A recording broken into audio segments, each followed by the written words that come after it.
ಯಾರಿಗೂ ಬೇಡ 3 ಕ್ಷೇತ್ರಗಳ ಲೋಕಸಭಾ ಉಪಚುನಾವಣೆ. ಇದು ಒಂದು ಎಲೆಕ್ಷನ್ 2 ಟಾರ್ಗೆಟ್ನ ಕಥೆ. ಬೈ ಎಲೆಕ್ಷನ್ ಅಖಾಡದಲ್ಲಿ ಇಬ್ಬರು ಘಟಾನುಘಟಿಗಳ ಭವಿಷ್ಯ ಡಿಸೈಡ್ ಆಗುತ್ತೆ. ಆ ಇಬ್ಬರು ನಾಯಕರ ಭವಿಷ್ಯಕ್ಕೆ ಲಕ್ ಕುದುರಬಹುದು, ಹುತ್ತಾದ್ರೂ ಬರಬಹುದು ಅನ್ನುವಂಥ ವಿಶ್ಲೇಷಣೆಗಳು ನಡೀತಾ ಇದೆ. ಹಾಗಾದ್ರೆ ಆ ಇಬ್ಬರು ನಾಯಕರಾದ್ರೂ ಯಾರು? ಹೇಗೆ ಅವರಿಗೆ ಲಕ್ ಅಥವಾ ಹೇಗೆ ಕುತ್ತು ಬರಬಹುದು? ನಿಮ್ಮ ಪಬ್ಲಿಕ್ ಟಿವಿಯಲ್ಲಿ ಕೊಡ್ತಾ ಇದ್ದೀವಿ ಮೈತ್ರಿ ಸರ್ಕಾರದ ಚದುರಂಗದಾಟದ ಎಕ್ಸ್ಕ್ಲೂಸಿವ್ ಮಾಹಿತಿ.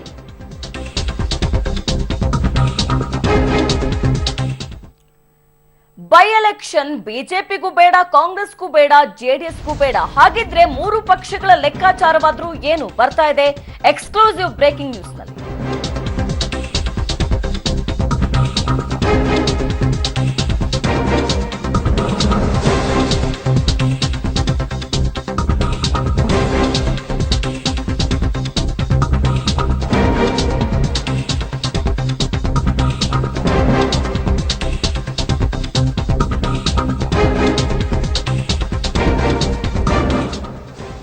ಬೈ ಎಲೆಕ್ಷನ್ ಬಿಜೆಪಿಗೂ ಬೇಡ, ಕಾಂಗ್ರೆಸ್ಗೂ ಬೇಡ, ಜೆಡಿಎಸ್ಗೂ ಬೇಡ. ಬಿಜೆಪಿಯ ಇಬ್ಬರು ಘಟಾನುಘಟಿ ನಾಯಕರ ಭವಿಷ್ಯಕ್ಕೆ ಬ್ರೇಕ್ ಹಾಕೋಕೆ ರಣತಂತ್ರ ರಚಿತವಾಗ್ತಾ ಇದೆ. ಕಾಂಗ್ರೆಸ್ ಜೆಡಿಎಸ್ನಿಂದ ಅದಾಗ್ಲೇ ಸದ್ದಿಲ್ಲದೆ ಚುನಾವಣಾ ಚಕ್ರ ವ್ಯೂಹ ರಚನೆ ಆಗಿದೆಯಂತೆ. ಆ ಇಬ್ಬರು ನಾಯಕರು ಬೇರ್ಯಾರೂ ಅಲ್ಲ, ಅವರೇ ಬಿಎಸ್ವೈ ಹಾಗೆ ಶ್ರೀರಾಮುಲು. ಆಪರೇಷನ್ ಕಮಲದ ಮೂಲಕ ಸರ್ಕಾರವನ್ನೇ ನಡುಗಿಸ್ತಾ ಇರುವಂತಹ ಬಿಎಸ್ವೈ ರಾಮುಲು ಅವರನ್ನೇ ಮೇನ್ ಆಗಿ ಟಾರ್ಗೆಟ್ ಮಾಡಿಕೊಂಡಿದ್ದಾರೆ. ಶಿವಮೊಗ್ಗ ಬಳ್ಳಾರಿಯಲ್ಲಿ ಮೈತ್ರಿ ಮಾಡಿಕೊಂಡೇ ಬೈ ಎಲೆಕ್ಷನ್ ಅಖಾಡಕ್ಕೆ ಇಳಿಯೋಕೆ ಕಾಂಗ್ರೆಸ್ ಮತ್ತು ಜೆಡಿಎಸ್ ತಂತ್ರವನ್ನ ಹೆಣಿತಾ ಇದೆ. ಶಿವಮೊಗ್ಗದಲ್ಲಿ ಬಿಎಸ್ವೈ, ಬಳ್ಳಾರಿಯಲ್ಲಿ ರಾಮುಲ್ಗೆ ಖೆಡ್ಡ ತೋಡೋಕೆ ನಡೆದಿದೆ ಪ್ಲಾನ್. ಹಾಗಾದ್ರೆ ಶಿವಮೊಗ್ಗದಲ್ಲಿ ಬಿಎಸ್ವೈ ಅವರಿಗೆ ಚಕ್ರವ್ಯೂಹವನ್ನ ಯಾವ ರೀತಿ ರಚನೆ ಮಾಡಲಾಗಿದೆ ಅಂತ ನೋಡಕ್ ಹೋಗೋದಾದ್ರೆ, ಕಾಂಗ್ರೆಸ್ ಜೆಡಿಎಸ್ ಒಟ್ಟಾಗಿ ಒಮ್ಮತದ ಅಭ್ಯರ್ಥಿಯನ್ನ ಕಣಕ್ಕಿಳಿಸೋದಕ್ಕೆ ಈಗಾಗಲೇ ಪ್ಲಾನ್ ಅನ್ನ ರೆಡಿ ಮಾಡಿಕೊಂಡಿದೆ. ಶಿವಮೊಗ್ಗದಲ್ಲಿ ಎಚ್ಡಿಕೆ ಪರಂ ನೇತೃತ್ವದಲ್ಲಿ ಚುನಾವಣಾ ಉಸ್ತುವಾರಿಯನ್ನ ನಡೆಸೋದಕ್ಕೂ ಕೂಡ ದೋಸ್ತಿ ಪಕ್ಷಗಳು ಮುಂದಾಗಿವೆ. ಬಿಎಸ್ವೈ ಅವರನ್ನ ಈ ಮೂಲಕ ಕಟ್ಟಿ ಹಾಕೋಕೆ 10 ಮಂದಿ ಸಚಿವರನ್ನ ಈಗಾಗಲೇ ನೇಮಕ ಮಾಡಲಾಗಿದೆ ಅನ್ನೋದಾಗಿ ಮಾಹಿತಿ ಲಭ್ಯ ಆಗಿದೆ. ದೊಡ್ಡ ಮಟ್ಟದ ಅಂತರದಲ್ಲಿ ಗೆಲ್ಲುತ್ತಿದ್ದಂತ ಬಿಎಸ್ವೈ ಅವರನ್ನ ಈ ಮೂಲಕ ಇಕ್ಕಟ್ಟಿಗೆ ಸಿಲುಕಿಸುವಂತದ್ದು ಕಾಂಗ್ರೆಸ್ ಹಾಗೆ ಜೆಡಿಎಸ್ನ ರಣತಂತ್ರದ ಭಾಗ.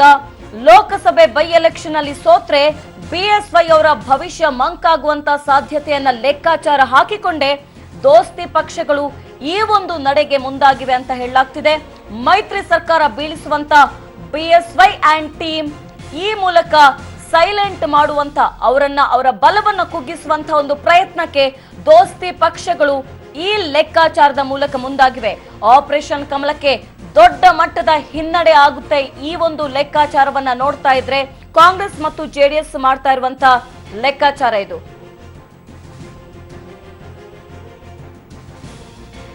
ಹಾಗಾದ್ರೆ ಬಿಎಸ್ವೈ ಸೋತ್ರೆ ಮುಂದೆ ಏನಾಗುತ್ತೆ ಅಂತ ನೋಡೋಕೆ ಹೋಗೋದಾದ್ರೆ, ಶಿವಮೊಗ್ಗದಲ್ಲಿ ಅವರ ಬಲವನ್ನ ಕುಗ್ಗಿಸೋದಕ್ಕೆ ಈಗಾಗಲೇ ದೋಸ್ತಿ ಪಕ್ಷಗಳು ಮುಂದಾಗಿದೆ. ಯಾವುದೇ ಕಾರಣಕ್ಕೂ ಆಪರೇಷನ್ ಕಮಲ ಬೇಡ ಅಂತ ಹೈಕಮಾಂಡ್ ಈ ಮೂಲಕ ಹೇಳುವಂತ ಸಾಧ್ಯತೆಯನ್ನು ಕೂಡ ಅಲ್ಲಗಳೆಯುವಂತಿಲ್ಲ. ಲೋಕಸಭೆ ಚುನಾವಣೆಗೂ ಮುನ್ನ ರಾಜ್ಯಾಧ್ಯಕ್ಷರ ಬದಲಾವಣೆ ಮಾಡೋದಕ್ಕೂ ಕೂಡ ಬಿಜೆಪಿ ಹೈಕಮಾಂಡ್ ಏನಾದ್ರೂ ಚಿಂತನೆ ನಡೆಸಬಹುದು. ಈ ಒಂದು ಲೆಕ್ಕಾಚಾರಗಳನ್ನ, ಈ ಒಂದು ವಿಶ್ಲೇಷಣೆಗಳನ್ನ ಗಮನಿಸ್ತಾ ಇದ್ರೆ ಲೋಕಸಭೆ ಬೈ ಎಲೆಕ್ಷನ್ ಅಲ್ಲಿ ಗೆದ್ರೆ ಬಿಎಸ್ವೈ ಭವಿಷ್ಯದ ಹಾದಿ ಸುಗಮವಾಗುತ್ತೆ. ಅವರ ಮುಂದಿನ ರಾಜಕೀಯ ಭವಿಷ್ಯ, ಅವರ ನವಿರಾದ ಕನಸು ಏನಿದೆ ಅದು ಮತ್ತು ಕೂಡ ಹಾಗೆ ಉಳಿಯುತ್ತೆ ಅನ್ನೋದಾಗಿ ಸದ್ಯಕ್ಕೆ ಲಭ್ಯ ಆಗಿರುವಂತ ಮಾಹಿತಿ. ಸರ್ಕಾರ ಬೀಳಿಸುವಂತ ಆಟ ನವೆಂಬರ್ 2ನೇ ವಾರದಿಂದಲೇ ಶುರು ಮಾಡುವಂತ ಎಲ್ಲಾ ಸಾಧ್ಯತೆ ಕೂಡ ಇದೆ ಅನ್ನೋ ಮಾಹಿತಿ ಈಗಾಗಲೇ ಲೆಕ್ಕಾಚಾರಗಳು ಬಿಜೆಪಿ ಪಾಳೆಯದಲ್ಲೂ ಕೂಡ ಈ ನಿಟ್ಟಿನಲ್ಲಿ ನಡೀತಾ ಇದೆ. ಹಾಗೆ ಕಾಂಗ್ರೆಸ್ ಮತ್ತು ಜೆಡಿಎಸ್ ದೋಸ್ತಿ ಪಕ್ಷಗಳೇನಿದೆ ಅದು ಕೂಡ ಮತ್ತೊಂದು ಲೆಕ್ಕಾಚಾರದಲ್ಲಿದೆ. ಬಿಎಸ್ವೈ ಜೊತೆ ಇರುವಂತ ಆಪರೇಷನ್ ಟೀಮ್ ಮತ್ತಷ್ಟು ಸಕ್ರಿಯವಾಗಬಹುದು. ಈ ಒಂದು ನಡೆಯನ್ನ ಗಮನಿಸ್ತಾ ಇದ್ರೆ ಅಂದ್ರೆ ಎಲ್ಲರೂ ಕೂಡ ತಮ್ಮದೇ ಆದಂತಹ ಒಂದು ಲೆಕ್ಕಾಚಾರದಲ್ಲಿ ಈಗಾಗಲೇ ಬ್ಯುಸಿ ಆಗಿದ್ದಾರೆ. ಈ ಮೂಲಕ ಬಿಎಸ್ವೈ ಅವರ ಆಪರೇಷನ್ ಟೀಮ್ ಏನಿದೆ ಅದು ಕೂಡ ಮತ್ತಷ್ಟು ಆಕ್ಟಿವ್ ಆಗಬಹುದು. ಆಪರೇಷನ್ ಕಮಲಕ್ಕೆ ಹೈಕಮಾಂಡ್ ಗ್ರೀನ್ ಸಿಗ್ನಲ್ ಕೊಡಬಹುದು. ಬಿಎಸ್ವೈ ಹಾಗೆ ಅವರ ಜೊತೆ ಇರುವಂತಹ ಟೀಮ್ ಮಾಡುವಂತಹ ಸ್ಟ್ರಾಟಜಿಗಳನ್ನ ಗಮನಿಸ್ತಾ ಹೋಗೋದಾದ್ರೆ ಲೋಕ ಸಮರ ಮುಗಿಯೋ ತನಕವೂ ಕೂಡ ಬಿಎಸ್ವೈ ಅವರು ರಾಜ್ಯಾಧ್ಯಕ್ಷರಾಗಿ ಕಂಟಿನ್ಯೂ ಆಗಬಹುದು. ಹಾಗಾದ್ರೆ ಬಳ್ಳಾರಿಯಲ್ಲಿ ರಾಮುಲು ಅವರನ್ನ ಕಟ್ಟಿ ಹಾಕುವಂತಹ ನಿಟ್ಟಿನಲ್ಲಿ ಯಾವ ರೀತಿ ಚಕ್ರವ್ಯೂಹ ರೆಡಿ ಆಗಿದೆ ಅಂತ ನೋಡೋದಾದ್ರೆ, ಮೈತ್ರಿ ಮಾಡಿಕೊಂಡು ಪ್ರಬಲ ಕಾಂಗ್ರೆಸ್ ಅಭ್ಯರ್ಥಿಯನ್ನ ಕಣಕ್ಕಿಳಿಸೋದಕ್ಕೆ ಈಗಾಗಲೇ ದೋಸ್ತಿ ಪಕ್ಷಗಳು ಮುಂದಾಗಿವೆ. ರಾಮುಲು ಆಪ್ತರಾಗಿದ್ದವರಿಗೆ ಈಗ ಕೈ ಟಿಕೆಟ್ ಕೊಟ್ಟು ರಾಮುಲು ಅವರನ್ನ ಇಕ್ಕಟ್ಟಿಗೆ ಸಿಲುಕಿಸುವಂತ ಸಂದಿಗ್ಧ ಸ್ಥಿತಿಗೆ ತಳ್ಳುವಂತಹ ಒಂದು ಪ್ರಯತ್ನಗಳು ಕೂಡ ಆಗಬಹುದು. ಬಳ್ಳಾರಿಯಲ್ಲಿ ತ್ರಿಮೂರ್ತಿಗಳ ನೇತೃತ್ವದಲ್ಲಿ ಚುನಾವಣೆ ಉಸ್ತುವಾರಿ ಹೋಗೋದಕ್ಕೆ ಈಗಾಗಲೇ ಕಾಂಗ್ರೆಸ್ ಮತ್ತು ಜೆಡಿಎಸ್ ಸ್ಟ್ರಾಟಜಿಗಳನ್ನ ಈಗಾಗಲೇ ರೆಡಿ ಮಾಡಿಟ್ಟುಕೊಂಡಿದೆ.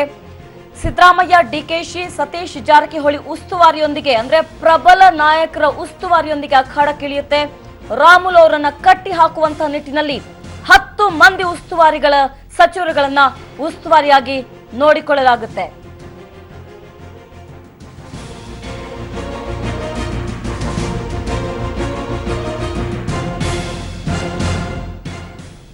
ಇನ್ನು ಬಳ್ಳಾರಿಯಲ್ಲಿ ಬಿಜೆಪಿ ಸೋತ್ರೆ ರಾಮುಲು ಅವರ ಮುಂದಿನ ರಾಜಕೀಯ ಹಾದಿಯನ್ನ ಗಮನಿಸ್ತಾ ಹೋಗೋದಾದ್ರೆ, ಬಿಜೆಪಿಯ ಮುಂಚೂಣಿ ನಾಯಕನಾಗುವಂತಹ ಒಂದು ಕನಸೇನು ಕಾಣ್ತಾ ಇದ್ರು, ಅದು ಭಗ್ನವಾಗಬಹುದು. ಆಪರೇಷನ್ ಕಮಲಕ್ಕೆ ಕೈ ಹಾಕೋಕೆ ಹಿಂದೇಟು ಹಾಕಿ ರಾಮುಲು ಅವರು ಸುಮ್ಮನಾಗುವಂತ ಸಾಧ್ಯತೆಗಳು ಕೂಡ ಇರುತ್ತೆ. ಬಳ್ಳಾರಿ ಬಿಜೆಪಿ ರಾಜಕೀಯ ತೀರ್ಮಾನಗಳ ಹಿಡಿತ ರಾಮುಲು ಅವರ ಕೈಯಿಂದ ಕೈ ತಪ್ಪಬಹುದು. ಹೈಕಮಾಂಡ್ ಟಾರ್ಗೆಟ್ ಲಿಸ್ಟ್ ಅಲ್ಲಿ ರಾಮುಲು ಸೇರ್ಪಡೆಯಾಗಿ ಅವರ ಭವಿಷ್ಯ ಮಂಕಾಗಬಹುದು. ಬಿಜೆಪಿಯ ಮುಂಚೂಣಿ ನಾಯಕನಾಗುವಂತ ಕಾಲ ಈಗ ಬಳ್ಳಾರಿಯಲ್ಲಿ ಬಿಜೆಪಿ ಗೆದ್ರೆ ರಾಮುಲು ಅವರ ಸ್ಥಿತಿ ಏನಾಗಬಹುದು ಅಂತ ನೋಡೋದಾದ್ರೆ, ಆಪರೇಷನ್ ಕಮಲ ಸೆಕೆಂಡ್ ಚಾನ್ಸ್ಗೆ ಮತ್ತೆ ಫೀಲ್ಡ್ಗೆ ಇಳಿಯಬಹುದು. ಅವರು ಮತ್ತಷ್ಟು ಆಕ್ಟಿವ್ ಆಗಬಹುದು. ಮುಂಚೂಣಿ ನಾಯಕನಾಗುವಂತ ಕಾಲ ಹತ್ರ ಬರಬಹುದು. ಹೈಕಮಾಂಡ್ ಮಟ್ಟದಲ್ಲಿ ಮತ್ತೆ ಗುರುತಿಸಿಕೊಂಡು ಅವರ ಲಕ್ ಕುದುರಬಹುದು ಅನ್ನುವಂಥ ಲೆಕ್ಕಾಚಾರಗಳು ನಡೀತಾ ಇದೆ. ಬಳ್ಳಾರಿಯಲ್ಲಿ ಮತ್ತೆ ನಾನೇ ನಾಯಕ ಅಂತ ಗುರುತಿಸಿಕೊಳ್ಳುವಂತ ಒಂದು ಮಹದಾಸೆ ಏನಿದೆ ಅವ್ರದ್ದು, ಅದು ಮತ್ತಷ್ಟು ಜೀವಂತ ಆಗಬಹುದು.